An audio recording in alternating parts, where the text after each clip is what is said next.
अस्सलाम वालेकुम व्यूवर्स, मैं हूं आपका अपना एस्ट्रोलॉजर मोहम्मद सत्तार बाकर। बुर्ज कौस सेगिटेरियस 16 था 22 जून का आपका ये हफ्ता। सबसे पहले सारा शम्स बुर्जौसा में है, जो आपके तल्लुकात और कम्युनिकेशन को बढ़ावा दे रहा है। इसका मतलब है कि आपको अपने दोस्तों, ख़ानदान और काम की जगह पर बेहतर राब्ता कायम करने के मौके मिलेंगे। इसी दौरान सारा मुश्तरी बुर्ज कौस में मजबूत पोजीशन पर है, जो आपके हौसले और जज्बे को बढ़ा रहा है।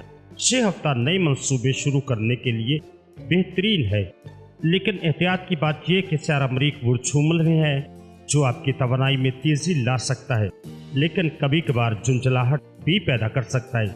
कोशिश करें गुस्से पर काबू रखें और मामलात को तहम्मुल से हल करें। कारोबार और माली हालात की बात करें तो ये हफ्ता आपके माली मामलात के लिए खासा अच्छा है। नए मौके सामने आ सकते हैं, खास तौर पर अगर आप कारोबार या फ्रीलांसिंग करते हैं। सरमायाकारी में एहतियात के साथ कदम बढ़ाएं। मोहब्बत और रिश्तों की बात करें तो संगीन मामलात में नरमी की ज़रूरत है। सिंगल अफराद के नए तल्लुकात बनाने में कामयाब हो सकते हैं। शादीशुदा अफराद को समझौता करने की ज़रूरत होगी ताकि तल्लुकात मजबूत हों।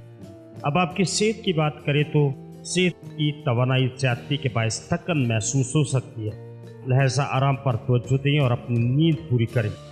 आगे क्या होगा? अगले हफ्ते सारा मुश्तरी बुर्ज कौस से बुर्ज जद्दी में मुंतकिल होना शुरू हो जाएगा, जो आपके काम और जिम्मेदारियों में मज़ीद तवज्जो की ज़रूरत की निशानदेही करता है। इसलिए इस हफ्ते अपने बुनियादी काम मुकम्मल करने की कोशिश करें ताकि अगले हफ्ते आपको आसानी रहे।